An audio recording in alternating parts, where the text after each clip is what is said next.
Televisión Legislativa presenta TVL Noticias, emisión central, con Mariela Logroño. Lunes 23 de octubre del 2017, amigos y amigas televidentes, ¿cómo están? Muy buenas tardes. Les damos la cordial bienvenida a la emisión central de TVL Noticias con información que se ha generado hasta este momento en nuestro país. Gracias a quienes nos sintonizan a través del canal 42 en Quito y también en nuestro sitio web tvl.asambleanacional.gov.es. A continuación, el desarrollo de las noticias.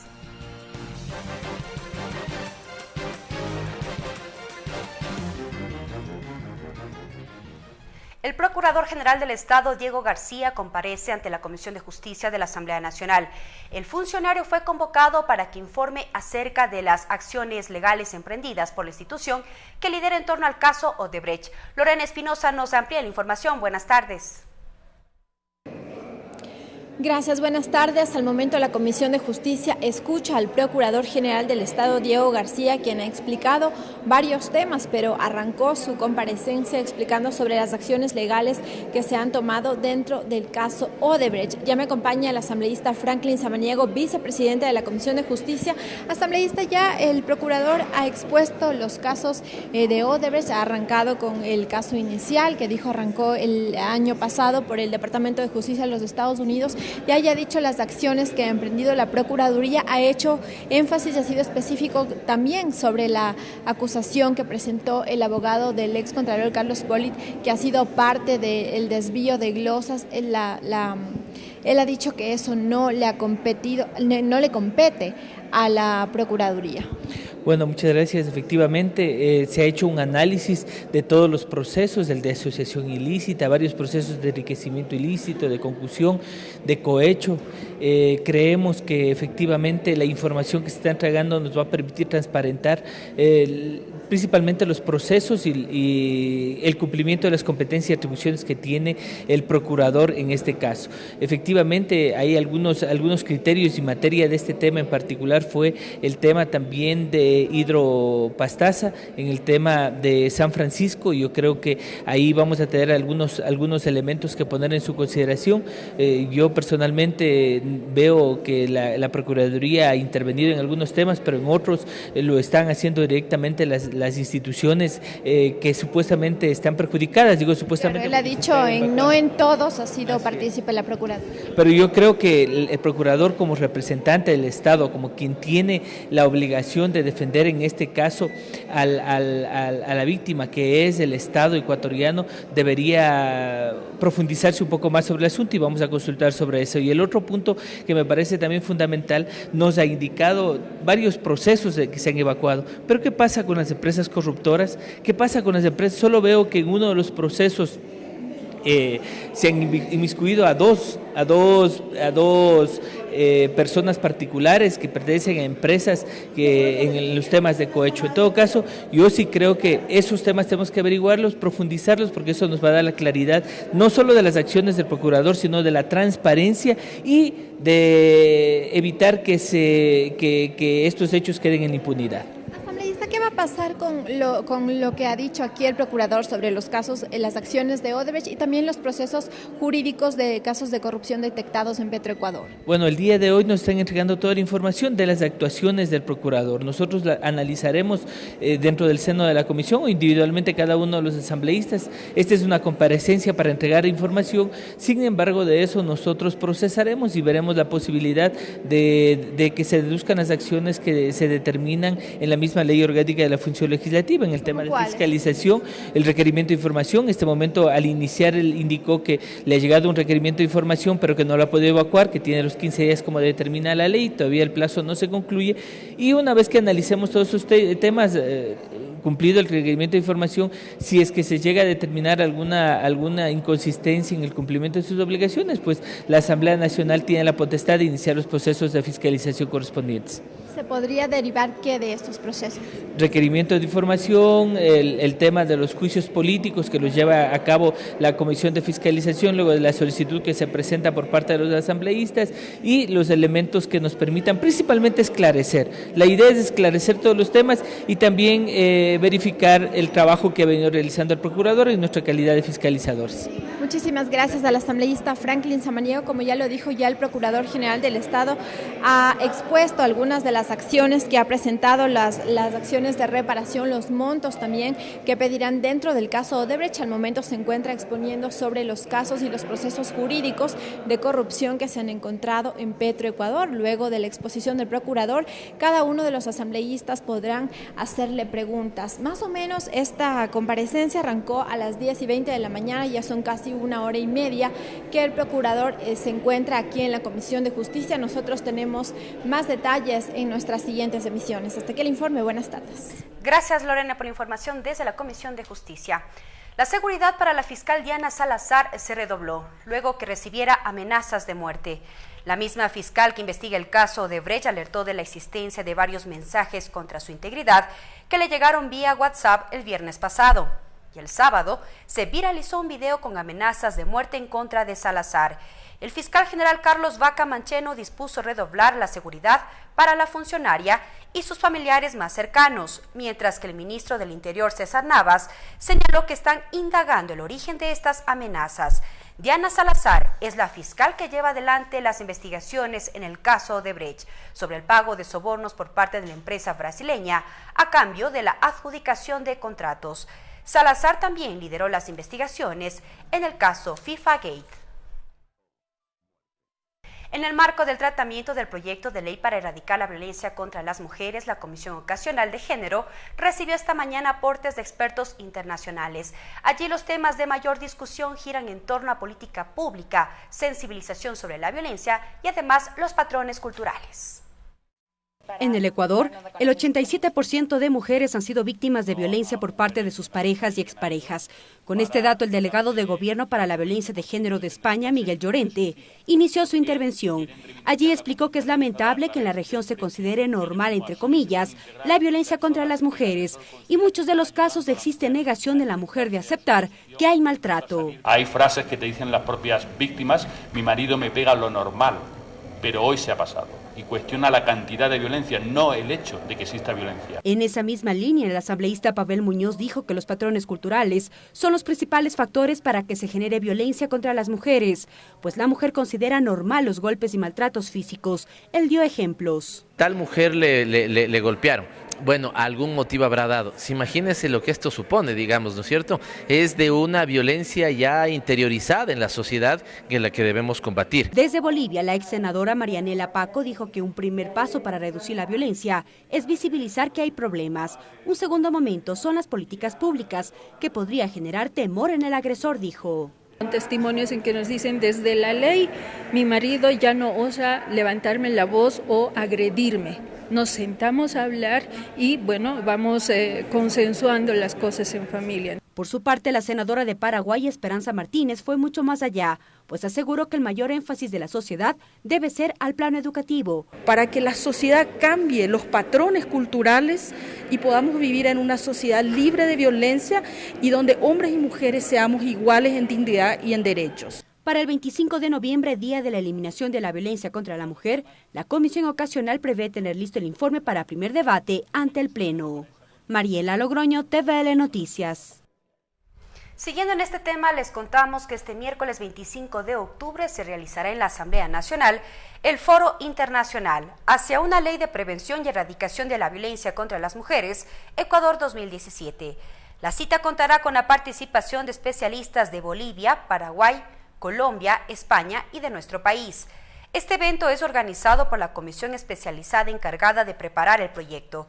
Su presidenta Mónica Alemán aseveró que Ecuador vive un momento histórico en la lucha a favor de los derechos de las mujeres y de manera particular en lo que respecta a la prevención y erradicación de la violencia, una realidad que en el país sigue latente.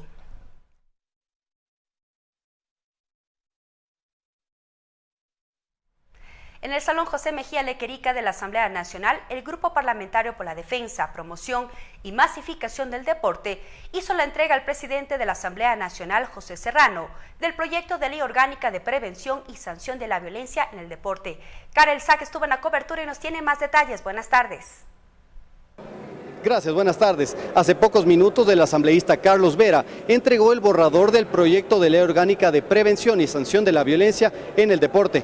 En el evento estuvo presente el presidente de la legislatura, José Serrano, quien destacó que la normativa es fundamental para que la familia ecuatoriana vuelva a los estadios del país. Además, lamentó la cantidad de muertos y heridos que han dejado diversos partidos en estadios ecuatorianos. Veamos y escuchemos. La creación de una ley que ponga énfasis en la prevención, en la educación y en la sana práctica deportiva. El 4, sin embargo, no podemos desconocer ni podemos olvidar el dolor de la muerte y la tragedia de la violencia que hemos tenido que sufrir en años anteriores. El 4 de marzo del 2012, un joven falleció en un estadio durante un partido de fútbol aquí en la capital. Meses después, otro joven falleció por ser hincha de un equipo contrario al de sus agresores en un estadio en Guayaquil. Otro hincha también falleció aquí en la ciudad de Quito, perseguido por supuestos hinchas que lo cogieron en una de las paradas de bus, del trole, y también lo mataron. Hubo casos similares en el 2014, 2015, 2016, causando más de 10 víctimas fatales.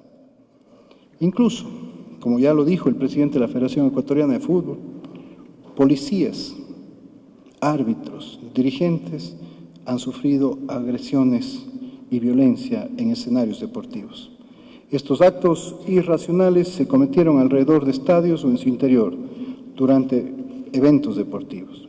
Las riñas solo causan un dolor para las familias y deshonran no solo al deporte, sino a la sociedad. El presidente de la Federación Ecuatoriana de Fútbol, Carlos Villasís, dijo que esta normativa se trata en Asamblea Nacional luego de 18 años. En el evento estuvieron presentes el asambleísta César Litardo, el asambleísta Jorge Corozo, quien fue, recordemos, futbolista profesional, el asambleísta Sebastián Palacios y la ministra y el viceministro de Deporte. Hasta aquí este informe. Buenas tardes. Gracias, Karel, por la información. Cambiamos de tema. La Defensoría del Pueblo hace observaciones a la pregunta 3 de la consulta popular. El titular de la Defensoría, Ramiro Rivadeneira, entregó sus argumentos a la Corte Constitucional y pide ser recibido por el Pleno del organismo, mientras que un nuevo recurso de amicus curiae fue planteado. Ricardo Bravo con el informe desde la Corte Constitucional. Te escuchamos. Buenas tardes. Así es, ¿qué tal? Buenas tardes. Hasta la Corte Constitucional llegó el defensor del pueblo, Ramiro Rivadeneira. Él hace observaciones a la pregunta 3 de la consulta popular, puntualmente a la creación de un Consejo de Participación Ciudadana transitorio que evalúe a las autoridades de control. Veamos parte de las argumentaciones entregadas por el defensor del pueblo aquí en la Corte Constitucional. Si es que se llega a concretar una evaluación por parte de un consejo de transición de origen gubernamental a la Defensoría del Pueblo, sin duda alguna podría ser revisado el estatus de la Defensoría del Pueblo en Naciones Unidas y esto ocasionaría serios problemas para la protección de los derechos humanos. Estamos alertando a la Corte Constitucional sobre posibles consecuencias negativas que podría tener el Estado ecuatoriano en el plano internacional, específicamente en Naciones Unidas. Quien también llegó a la Corte Constitucional fue el asambleísta del Movimiento Alianza País, Esteban Melo. Él hace 3 observaciones a la propuesta de consulta popular, la una en materia de la muerte civil, la otra en cuanto también a la creación del Consejo de Participación Ciudadana transitorio y el último sobre la postulación indefinida. La mal llamada reelección indefinida. Si se presenta a través de consulta, no es el mecanismo adecuado, tendría que ser a través de una Asamblea Nacional Constituyente, por otro lado también la que tiene que ver con el Consejo de Participación Ciudadana y Control Social. En este sentido, pretenden hacer lo que dicen que no se debe hacer, violentando la independencia de funciones. Lo que indica la pregunta es que el presidente de la República, bajo su único criterio, nombraría a los nuevos miembros del Consejo y estos a su vez terminarían nombrando a las autoridades de control, sin tener claro cuál sería el procedimiento. En este sentido tenemos que ser muy claros y decir que esas preguntas no pueden ir y asimismo la Corte Constitucional no las puede calificar como válidas. Recordar nada más que el plazo continúa para que la Corte Constitucional se pronuncie en cuanto al pedido de consulta popular sobre las 7 preguntas planteadas por el Ejecutivo. Es lo que les podemos informar hasta esta hora. Buenas tardes. Gracias, Ricardo Bravo, desde la Corte Constitucional. Tiempo de una pausa, pero al volver les tendremos detalles de las 2 sesiones plenarias para este día martes. Ya regresamos.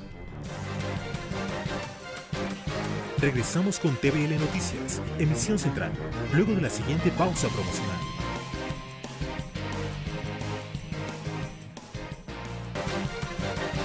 Continuamos con TVL Noticias, emisión central. Para este martes está prevista la continuación de la sesión plenaria 479 para tratar el primer debate del proyecto de ley orgánica reformatoria a la Ley Orgánica Electoral y de Organizaciones Políticas de la República del Ecuador, Código de la Democracia. El documento contempla varios aspectos referidos a ajustar los plazos de procedimiento antes, durante y después de la campaña electoral, así como clarificar las infracciones electorales que le corresponde sancionar al Tribunal Contencioso Electoral y otras al Consejo. Si una autoridad de representación popular quiere presentarse a la reelección, deberá solicitar licencia sin sueldo desde el primer día que inicia la campaña hasta un día posterior a ella según el proyecto. También en agenda para este día martes consta la continuación de la sesión 472 para tratar un proyecto de resolución en apoyo a los jubilados del Ecuador, la misma que propone demandar de las instituciones del Estado que tiendan a acoger recursos para respaldar a los jubilados, nombrar una comisión especializada ocasional para que elabore un informe sobre los montos adeudados para que sean incluidos en la proforma presupuestaria 2018, y el compromiso de la Asamblea Nacional del Ecuador de permanecer vigilante de que los derechos de los jubilados se cumplan.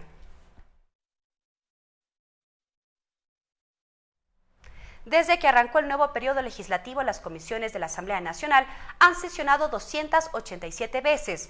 Además, el Parlamento ha aprobado 7 leyes y se ha conformado 3 comisiones ocasionales para tratar temas de violencia contra la mujer, abuso sexual de menores y una de tránsito para prevenir los siniestros en las vías del país. Así lo expuso el titular de la legislatura, José Serrano, en su cuenta de Twitter.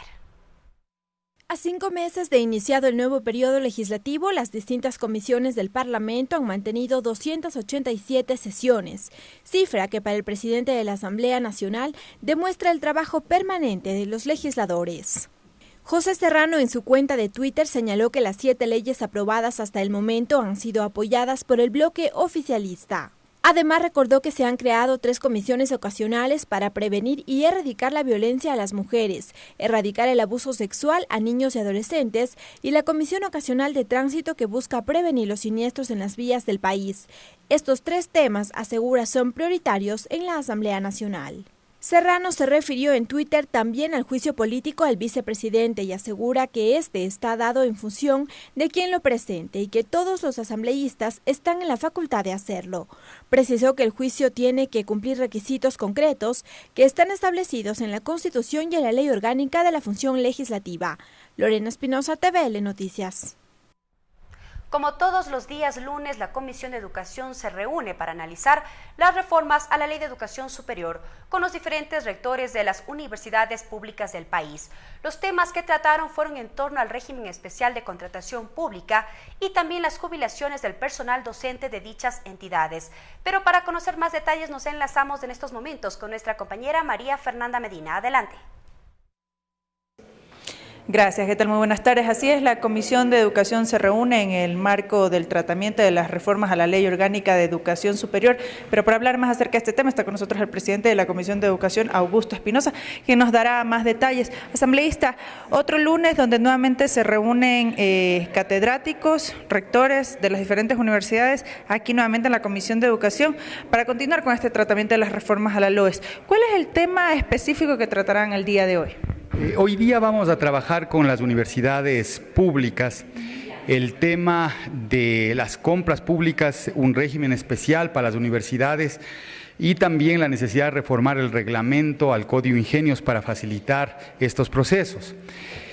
También trabajaremos sobre el tema de jubilaciones, es de mucha preocupación para las universidades, todo lo que tiene que ver con su personal docente. Entonces iniciaremos ese abordaje en esta sesión. Asambleísta, desde la semana pasada tengo conocimiento que estaban tratando este tema de la contratación pública, incluso creo que aquí estuvo la CERCOP. ¿Cuáles fueron quizás los puntos que generaron discusión al interior de la comisión?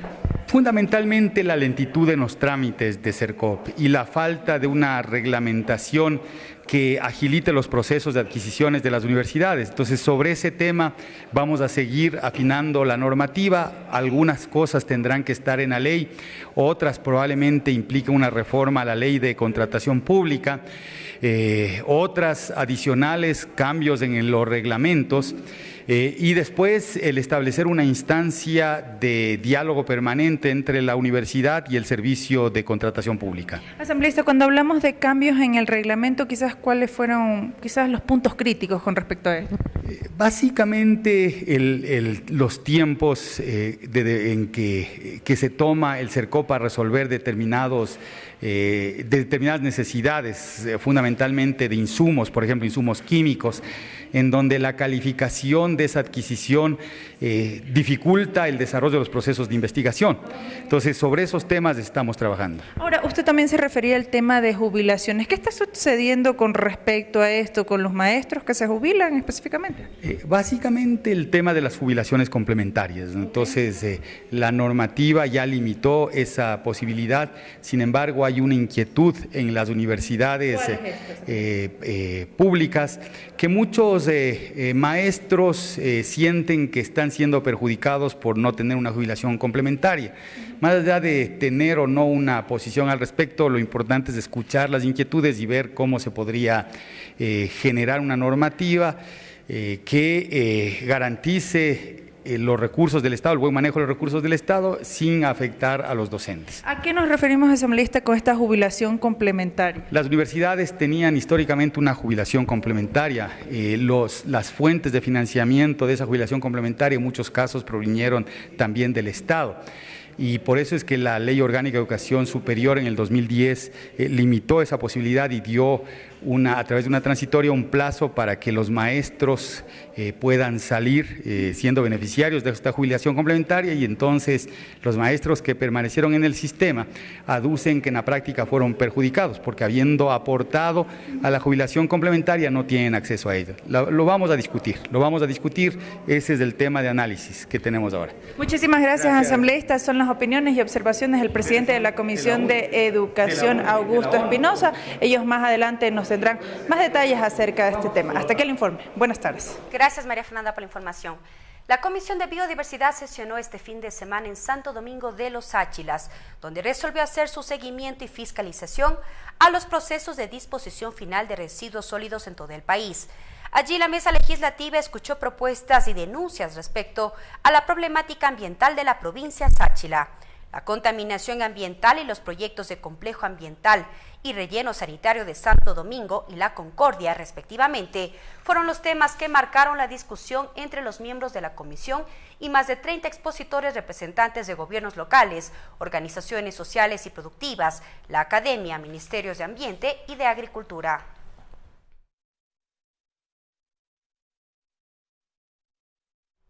La delegación multipartidista de la Asamblea Nacional junto a parlamentarios andinos del Ecuador cumplió una amplia agenda de reuniones en el Parlamento Europeo. El objetivo es lograr la extensión de la visa Schengen para los ecuatorianos y que puedan ingresar libremente a los países de la Unión Europea. Para ello mantuvieron reuniones del más alto nivel con eurodiputados de distintos grupos políticos del Parlamento Europeo, en donde expusieron argumentos para demostrar que la extensión de la visa es beneficiosa para las dos partes, ya que fomentará el intercambio comercial, cultural, académico, científico y el reencuentro entre familias ecuatorianas. Doris Solís y Jimena Peña formaron parte de dicha reunión. Y luego, efectivamente, invitarles a que trabajemos de manera conjunta en este objetivo que creo que, por supuesto, el primer interés es para nuestro país, habida cuenta de todo el acuerdo comercial que estamos impulsando y de superar esta limitación innecesaria que es el tema del visado, pero yo creo que en el corto, mediano y largo plazo es también un vínculo muy positivo desde los dos lados. Así que ese es el mensaje que hemos querido traer y más bien escucharles a ustedes, tener todos los elementos para continuar este diálogo que durante todo este día vamos a realizar con diferentes instancias y colegas y por supuesto, como he señalado, el inicio de toda una gestión que sabemos que es laboriosa, así son los parlamentos y las instancias de integración, pero vale la pena y estamos dispuestos a hacerla habida cuenta del objetivo que nos une. Comerciantes minoristas, artesanos y pequeños emprendedores se dieron cita al llamado de la Asamblea Nacional para ofertar y hacer visibles sus productos en Conocoto. El propósito del legislativo es incentivar la economía popular y solidaria y que cada localidad camine y avance productivamente. En este encuentro participaron 34 emprendimientos, de los cuales 22 organizaciones fueron del Valle de los Chillos y el resto de otros sectores como Carapungo y Tumbaco. Ellos se ubicaron en las carpas con puestos de comidas como el hornado, mote con chicharrón, también productos tradicionales, tejidos de hilo y lana, bisutería, manualidades y otros elaborados en pino y plástico a precios cómodos y accesibles. Organizaciones como San Francisco Huangopolo, productora de Chaguarmishki, fueron entre otras las presentes.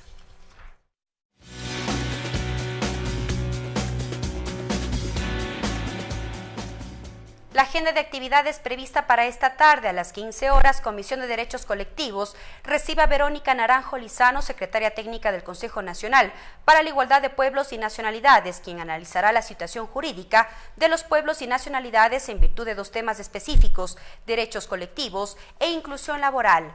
También el análisis de las observaciones presentadas por parte del Patronato Municipal San José en torno al proyecto de ley de adulto mayor. Y, para finalizar, el análisis de las observaciones presentadas por parte del Ministerio de Inclusión Económica y Social al respecto del proyecto de ley del adulto mayor. Esto será en el tercer piso del Palacio Legislativo. De esta forma llegamos a la parte final de la emisión central de TVL Noticias. Sigan en la sintonía de la televisión legislativa. Buenas tardes. Televisión Legislativa presentó TVL Noticias, emisión central.